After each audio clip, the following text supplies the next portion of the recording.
আসসালামু আলাইকুম। টপ নিউজে স্বাগতম। জানিয়ে দিচ্ছি এই মুহূর্তে আমাদের হাতে থাকা সর্বশেষ সংবাদ আপডেট। শুরুতেই থাকছে জামায়াতকে ক্ষমা চাইতে বললেন ফারুক। এরপরে থাকছে ভারতকে ভেঙে একাধিক দেশ গঠনের প্রস্তাব অস্ট্রিয়ার অর্থনীতিবিদদের। আরও থাকছে ডাকসু নির্বাচন থেকে সরে দাঁড়ালেন মাহিন সরকার।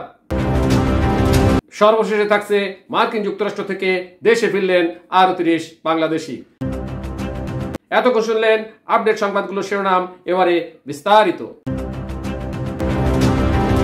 জামায়াতকে ক্ষমা চাইতে বললেন ফারুক। জামায়াতে ইসলামীকে অতীতের ইতিহাসের জন্য দেশের জনগণের কাছে ক্ষমা চাইতে বলেছেন বিএনপি চেয়ারপারসনের উপদেষ্টা জয়নুল আবেদিন ফারুক। শুক্রবার 5 সেপ্টেম্বর জাতীয় প্রেস ক্লাবে বাংলাদেশ স্বাধীনতা ঘোষক পরিষদের উদ্যোগে আয়োজিত এক আলোচনা সভায় তিনি একথা বলেন। জামায়াতের উদ্দেশ্যে জয়নুল আবেদিন ফারুক বলেন, দয়া করে আস্তে আস্তে রাজনৈতিক কৌশল পরিবর্তন করেন, জনগণের কাছে ক্ষমা চান, অতীতের ইতিহাসে দোষ ত্রুটি থাকলে ক্ষমা চেয়ে আসেন। একদিকে বলেন পিআর না হলে নির্বাচনে যাব না, অন্যদিকে বলেন গণভোট না হলে নির্বাচনে যাব না। ভারতকে ভেঙে একাধিক দেশ গঠনের প্রস্তাব অস্ট্রিয়ার অর্থনীতিবিদদের।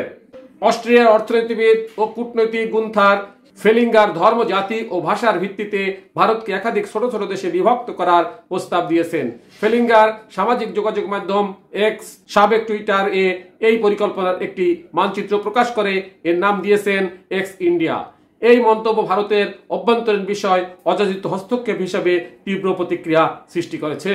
ন্যাটো সম্প্রসারিত কমিটির অস্ট্রিয়ার চেয়ারম্যান ফেলিঙ্গার তার পোস্টে লিখেছেন যে ভারতের জনগণকে রাশিয়াপন্থী স্বৈরশাসক নরেন্দ্র মোদীর শাসন থেকে মুক্ত করা প্রয়োজন এবং মুক্ত খালিস্তানের মতো নতুন রাষ্ট্র গঠনের প্রয়োজন রয়েছে। ডাকসু নির্বাচন থেকে সরে দাঁড়ালেন মাহিন সরকার। ঢাকা বিশ্ববিদ্যালয়ের কেন্দ্রীয় ছাত্র সংসদ ডাকসু নির্বাচনের সাধারণ সম্পাদক জিএস পদ থেকে সরে দাঁড়িয়েছেন মাহিন সরকার। একই সঙ্গে গণতান্ত্রিক ছাত্র সংসদ বাকসাস এর প্রার্থী আবু বাকের মজুমদারের প্রতি সমর্থন প্রকাশ করেছেন তিনি। শুক্রবার 5 সেপ্টেম্বর বেলা 11:30টায় ঢাকা বিশ্ববিদ্যালয়ের মধুন ক্যান্টিন প্রাঙ্গণে আয়োজিত সংবাদ সম্মেলনে এই ঘোষণা দেন সাবেক এনসিপি নেতা মাহিন সরকার। সংবাদ সম্মেলনে মাহিন সরকার বলেন, সব জায়গায় গণ অভ্যুত্থানের শক্তিসমূহের মধ্যে ঐক্য থাকা জরুরি।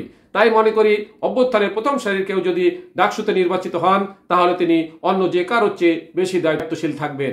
তিনি আরো বলেন, আবু বকর মজুমদার অভ্যুত্থানের একজন অগ্রসেনানী, তিনি যদি বিজয়ী হন সেটা আমার বিজয় হিসাবেও গণ্য হবে। তাই আবু বকর মজুমদারের প্রতি আমি আমার সমর্থন ব্যক্ত করছি। মার্কিন যুক্তরাষ্ট্র থেকে দেশে ফিরলেন আরও 30 বাংলাদেশি। উন্নত জীবনের আশায় মার্কিন যুক্তরাষ্ট্রে গিয়ে দেশে ফেরত আসতে হচ্ছে বাংলাদেশিদের।